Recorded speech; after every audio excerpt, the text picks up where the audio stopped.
आनंद, 1 second. Madam check कर लीजिए ना, पैसे पे कर दिए मैंने। बिल रेडी रखिएगा। Thank you. अरे क्या ये, बिना प्रिकॉशंस और मास्क के डायरेक्टली हॉस्पिटल के अंदर एंट्री ले ली तुमने? पेशेंट से हर तरफ, बीमार हो जाओगे।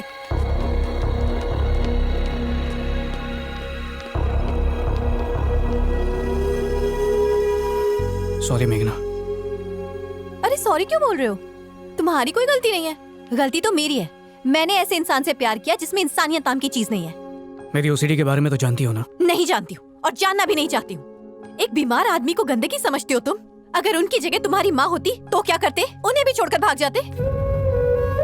एक औरत अपने लिए ऐसा आदमी चाहती है जिसके साथ वो सुरक्षित महसूस कर सके, तुम्हारी तरह नहीं जो डर जाए और डर कर भाग जाए। तुम्हारे जैसा इंसान क्या खाक किसी की रक्षा करेगा? तुम साफ सफाई को लेकर पागल हो ना? तो फिर तो तुम्हें किसी से प्यार की उम्मीद रखनी नहीं चाहिए, बल्कि तुम तो दोस्ती के लायक भी नहीं हो।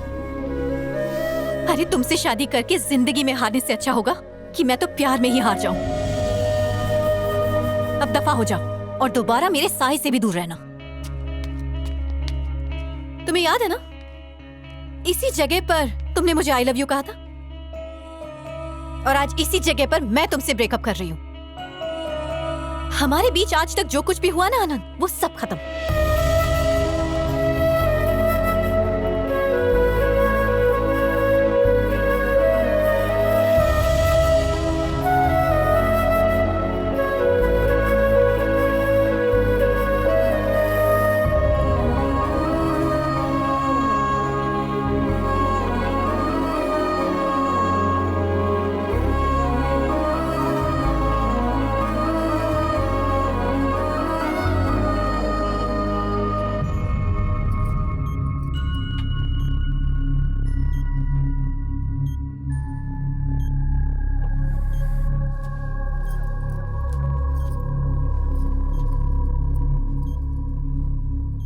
भैया, वो भूपति ने नई चाल चली है। लालच देकर सीनू को अपनी तरफ कर लिया है। शीनू, तूने जान पे खेलकर उस बुढ़े की इज्जत बचाई, और बदले में तेरे को क्या मिला? मेरे को अच्छी तरह से पता है कि तेरा दिल उस बुढ़े की बेटी पर आया हुआ है, लेकिन तू मेरी बात लिख कर ले। वो बुढ़ा अपनी बेटी की शादी तेरे से कभी नहीं करेगा। तेरे को मैं एक अंदर की बात बताता हूँ, सुन। बुढ़े की लड़की का टाका ऑफिस के एक छोकरे के साथ भिड़ गया है। बुढ़ा उसी से मिलने गया है। अब वो शादी फिक्स करके ही लौटेगा। तेरे ऊपर मेरे को बहुत तरस आ रहा है। भगवान से मैं दुआ करता हूँ कि तेरे को इस दुख को सहने की शक्ति दे। बदला लेने का वक्त आ गया है। तू उस बुढ़े की तरफ से कुश्ती मत लड़, अन्ना की तरफ से लड़। मेरे गांव की तरफ से खेलो और मुझे सरपंच बनवाओ। मेघना से भी सुंदर लड़की से तुम्हारी शादी करवाऊंगा, और दहेज में तुम्हें एक बड़ा सा ट्रक दिलवाऊंगा। भैया,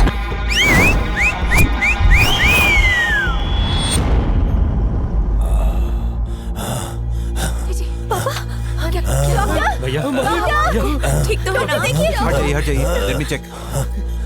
अरे ये क्या कर रहे हो? कुछ नहीं होगा, हिम्मत से काम लीजिए। आंटी, इन्हें पकड़ के रखिए, सब ठीक हो जाएगा। सांस लीजिए, गहरी सांस लीजिए। घबराने की बात नहीं है, ठीक हो जाएंगे। ये क्या कर रहे हैं आप लोग? एक अच्छे भले आदमी को ऐसी बेकार की टेंशन देके मार डालोगे क्या? अंकल जी, ज्यादा एक्साइटेड होना ही आपकी प्रॉब्लम है। दुनिया की फिक्र छोड़ो, खुद पे ध्यान दो, और जिन लोगों के साथ आपको खुशी मिलती है उनके साथ ज्यादा टाइम स्पेंड करो। मेघना, हाँ? पापा का अच्छे से ख्याल रखो। बाकी सब चलो बाहर। बेटा, दामाद जी को यहाँ बुलाओ। पापा, आप इस वक्त उसकी बात क्यों कर रहे हैं? वो नहीं आ सकता। आज मेरे अपने ने मुझे धोखा दे दिया।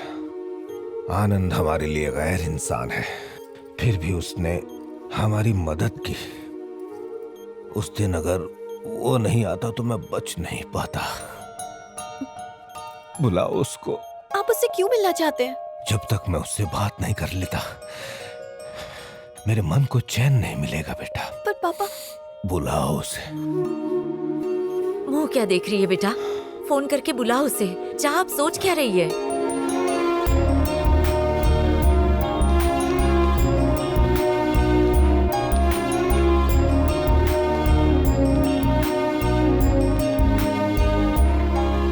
क्या हुआ आनंद, चेहरा क्यों उतरा है?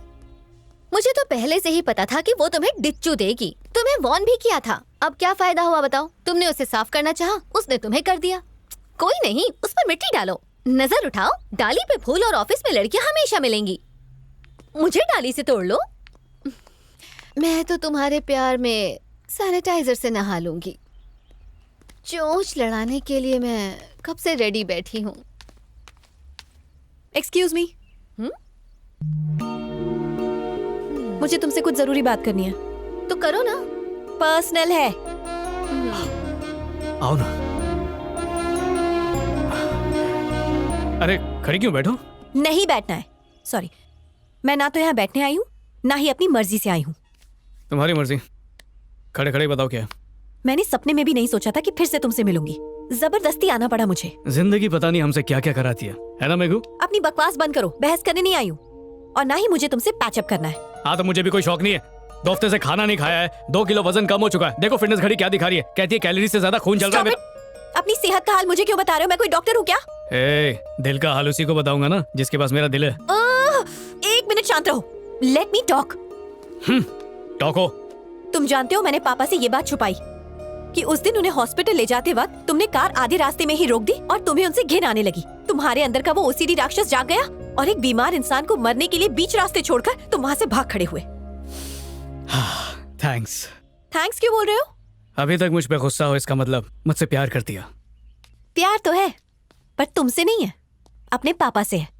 उन्हें कोई सदमा न लगे ना, इसलिए उन्हें ब्रेकअप के बारे में नहीं बताया।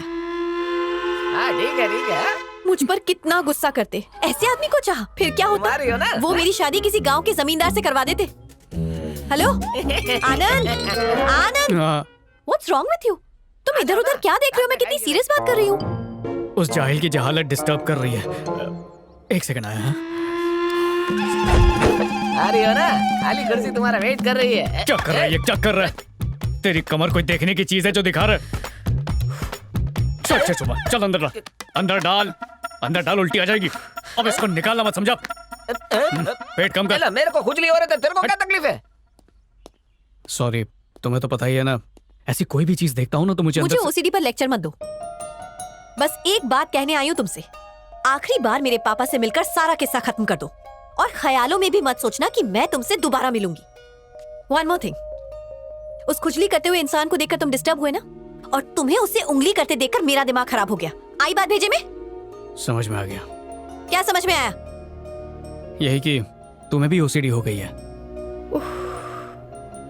पापा वेट कर रहे होंगे, जल्दी चलो चलो। अरे आओ भी। पापा, आनंद आ गया। हाय पापा। हाँ आ गए बेटा, आओ बैठो। किसी बीमार को हॉस्पिटल पहुंचाना अच्छी बात है, पर उसके बाद हालचाल भी पूछना होता है। हाँ,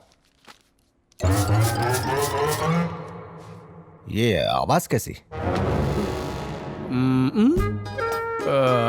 शायद सीसीटीवी या ये मशीन या शायद एसी से आ रही होगी। नहीं ठीक है। आंखें खुलते ही मैं तो बस तुम्हें देखना चाहता था, और तुम्हें तो हमारी परवाह ही नहीं। अरे ऐसे कैसे परवाह नहीं है? मैं तो हॉस्पिटल आया भी था, पर खड़ूस नर्स ने लेक्चर देकर भगा दिया मुझे। उसे क्या पता कि हमारे बीच एक ऐसा रिश्ता है जो अपनों से भी कहीं बढ़कर है। ये बेवकूफ कहाँ समझेंगे। कम से कम तुम तो बता सकती थी। तुम्हारा पति होने के अलावा घर का दामाद भी है ये। पापा क्या एक ही बात के पीछे पड़े हैं? जो कहना जल्दी कहिए और जाने दीजिए इसे। हाँ, तुमसे एक जरूरी बात करनी है। हाँ तो चलिए ना, लॉन में चल के बात करते हैं आराम से। ये एक पेशेंट है। मुझे पता है, तो क्या? हाँ तो? यहाँ की हवा में बहुत प्रदूषण है। आपको यहाँ सांस लेने में तकलीफ नहीं हो रही है पापा? हुई ना? दम घुट रहा है ना? ऐसा लग रहा है कोई गला दबा रहा है। वाकई है। चलो ताजी हवा लूंगा तो तबीयत में सुधार जल्दी होगा। चलो आओ बेटा। आप संभाल के चलिए, मैं आता हूँ। अबे वो ये हॉस्पिटल है, इसको तो मसाज पार्लर मत बना, इडियट। बेटा बात यह है कि बचपन से लेकर आज तक मैंने इसकी हर ख्वाहिश पूरी करने की कोशिश की है। हाँ, तो जो लड़का इसे पसंद है उससे इसकी शादी भी करवाऊंगा। शौक से शादी करवाई अंकल? आपको रोका किसने? देखिए, जो हमें छोड़कर चले जाते हैं वो हमारे कभी सगे नहीं होते हैं, और जो बाहर वाले अपनों से ज्यादा प्यार करें वो सगे से भी बढ़कर होते हैं। हेलो, ज्यादा ओवर एक्टिंग मत करो। पापा जो भी कह रहे हैं चुपचाप सुन लो बस। हाँ, इधर उधर जाके मैं उस टॉपिक पे आने ही वाला था, पर तुम पहले कूद पड़ी। देखिए, ये श्रीनू जैसी लोगों की बातों को ना सीरियसली नहीं लेते हैं। कुश्ती कैसे जीतना है इस बारे में सोचिए, और आपका पहलवान जरूर जीतेगा। एक छोटी सी बात बताऊं, जब ऐसा लगने लगे कि सारे दरवाजे बंद हो गए तो ऊपर वाला 10 दरवाजे और खोल देता है। सब उस पर छोड़ दीजिए। क्योंकि हम गलती कर सकते हैं पर वो कभी गलती नहीं करेगा, है ना मेघना? मतलब कि जो किस्मत में लिखा है उसके खिलाफ बिल्कुल मत जाओ, बल्कि उसे साथ लेकर चला करो, है कि नहीं? इसमें इतना सोच क्या रही हो बेटा? दामाद जी ठीक ही तो कह रहे हैं। अपनी जवानी में मैं अपनी हर जिद पूरी करवा के ही दम लेता। और क्या, फिर से वैसे ही बन जाइए। मनमानी करते रहेंगे तो उम्र भी बढ़ती रहेगी।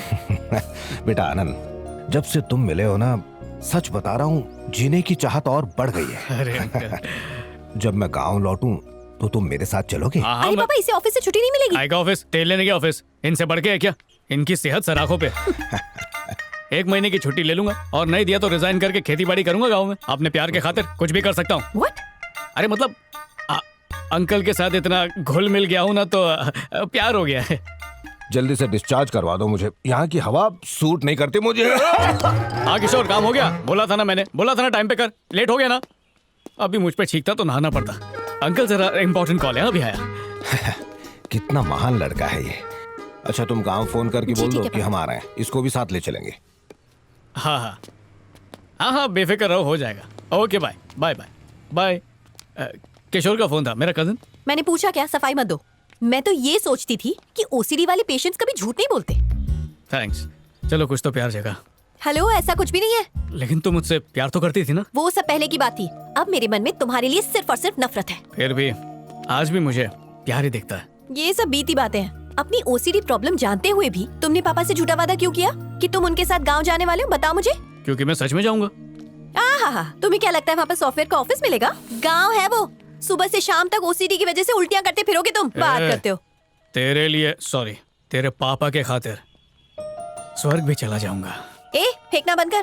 इतनी जल्दी है तो चला जाना। पर ये कहने की क्या जरूरत थी कि तू हमारे साथ गांव आएगा? हमारे बीच अब कुछ नहीं है। वो मुझे भी पता है, मैं फिर भी आऊंगा। बुढ़ाऊ मेरे साथ खुश रहता है, उनकी सेहत के लिए ये सब कर रहा हूँ मैं। उनको खुश देखूंगा तो अच्छा लगेगा। तुम्हारे लिए कौन कर रहा है? यहाँ भी बिल्कुल वैसा ही सीन है। तेरी चिकनी चुपड़ी बातों से हमारे प्यार की रिपेयरिंग बिल्कुल नहीं हो सकती। मैं रिपेयरिंग नहीं, वेल्डिंग कर रहा हूँ। क्या कहा? प्यार का, इश्क का, लव का। इन तीनों में से कुछ भी नहीं।